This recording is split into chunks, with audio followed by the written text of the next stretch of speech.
Assalamualaikum warahmatullahi wabarakatuh. Perkenalkan nama saya Ahmad Nur Alipullah, biasanya sering dipanggil Ipul ya. Saat ini saya bekerja di perusahaan BILP atau Bara Indo Laju Prima sebagai HRD.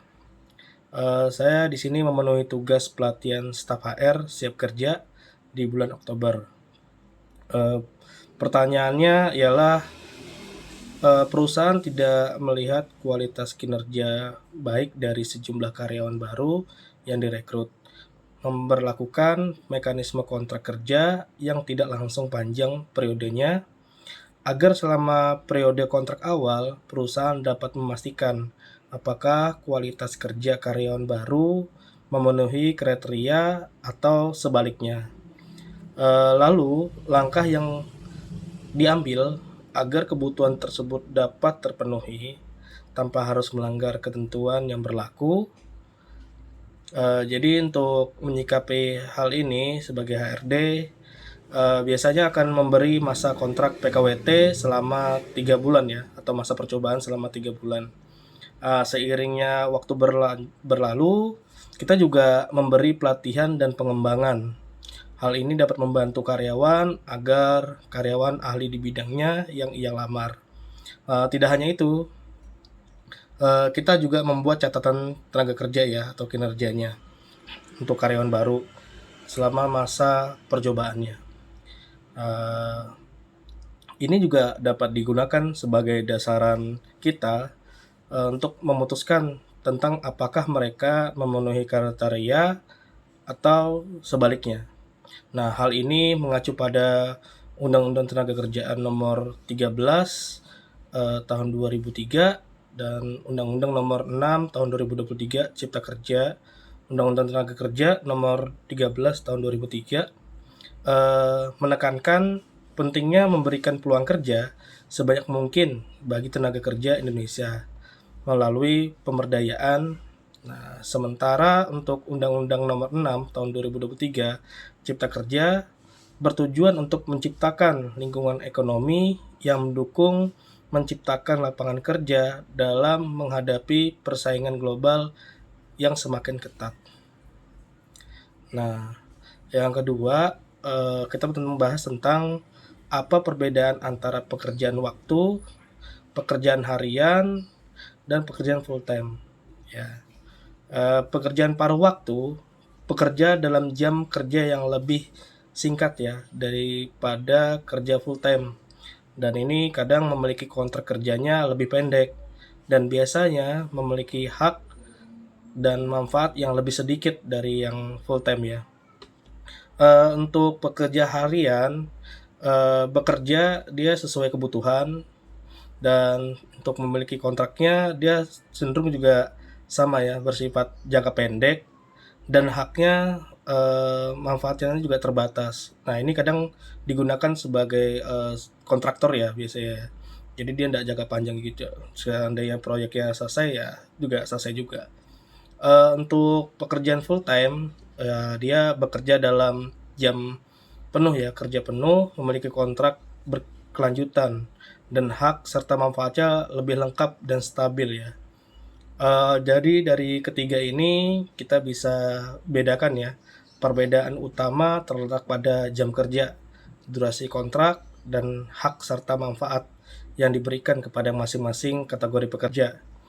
Pekerja paruh waktu dan pekerjaan harian cenderung memiliki fleksibilitas lebih besar ya dalam jam kerjanya. Sementara pekerjaan full time menawarkan jaminan pekerjaan dan manfaat yang lebih besar. Nah, seperti jaminannya jam sostek, jam tenaga kerja, terus BPJS kesehatan, asuransi dan lainnya ya untuk full time. Lalu yang ketiga kita membahas tentang perbedaan utama antara hak karyawan dengan status PKWTT, pekerja waktu tertentu, dan PKWT, pekerja kontrak waktu tertentu, yang berakhir masa hubungan kerjanya dengan perusahaan terletak pada status ketenagakerjaan, dan hak-hak yang melekat pada setiap jenis status kerjanya sebagai berikut. perbandingan rinciannya. Jadi untuk PKWTT pekerja waktu tertentu ya. Ini dilihat dari status ketenagakerjaannya. Karyawan dengan status PKWTT umumnya dipekerjakan berdasarkan perjanjian kerja untuk waktu tertentu dengan batasan waktu yang telah ditentukan sebelumnya. Lalu untuk masa hubungan kerjanya, biasanya untuk PKWTT masa hubungan kerja dalam waktu PKWTT berakhir sesuai dengan kontrak yang telah ditentukan dan biasanya tidak melebihi 2 tahun. Berdasarkan peraturan ketenagakerjaan di masing-masing negara pun juga berbeda ya, termasuk Indonesia. Lalu untuk hak cuti, untuk PKWTT, hak cuti diatur sesuai dengan perjanjian kontrak kerja. Karyawan dengan PKWTT memungkinkan tidak memiliki hak cuti berbayar seperti karyawan full time, tetapi mereka berhak atas cuti pro rata sesuai dengan durasi kerja mereka. Untuk hak upah, karyawan PKWTT berhak menerima upah sesuai dengan perjanjian kontrak kinerja. Mereka biasanya mendapatkan upah per jam atau per proyek. Lalu mereka juga perlindungan hukum juga ada untuk PKWTT, masih memiliki hak perlindungan hukum terhadap diskriminasi dan pelanggaran ketentuan kontrak selama masa kontrak mereka. Lalu kita membahas tentang PKWT ya, yaitu pekerja kontrak waktu tertentu. Untuk status tenaga kerjaan, karyawan dengan status PKWT dipekerjakan berdasarkan kontrak kerja yang berlaku selama jangka waktu tertentu dan dapat diperpanjang sejalan dengan kebutuhan perusahaan ya. Nah, ini seperti kayak tadi ya, kita masa percobaan 3 bulan tadi. Lalu untuk masa hubungan kerjanya, untuk hubungan kerja dalam PKWT lebih fleksibel daripada PKWTT. Dengan kontrak dapat diperpanjang sesuai kesepakatan antara karyawan dan perusahaan. Lalu mereka juga punya hak ya atas cuti. Hak cuti untuk karyawan PKWT dapat bervariasi tergantung pada kesepakatan kontrak di awal ya. Mereka mungkin memiliki hak cuti berbayar dan cuti tahunan ya sesuai dengan peraturan perusahaan. Lalu untuk hak upah, karyawan PKWT menerima upah sesuai dengan kesepakatan kontrak. Mereka biasanya memiliki upah yang lebih stabil karena kontrak dapat diperpanjang berdasarkan kebutuhan perusahaan. Lalu untuk perlindungan hukum, ya PKWT juga memiliki perlindungan hukum juga ya. Jadi untuk PKWT juga memiliki perlindungan hukum terhadap pelanggaran kontrak dan diskriminasi selama masa kerjanya.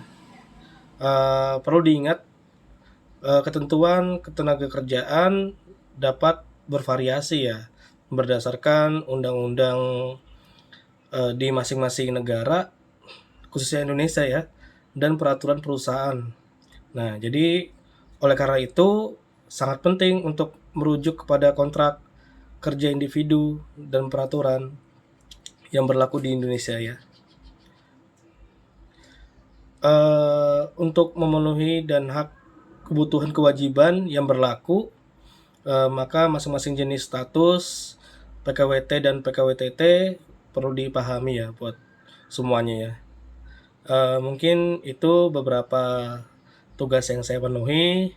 Harapannya dapat bermanfaat buat teman-teman semua.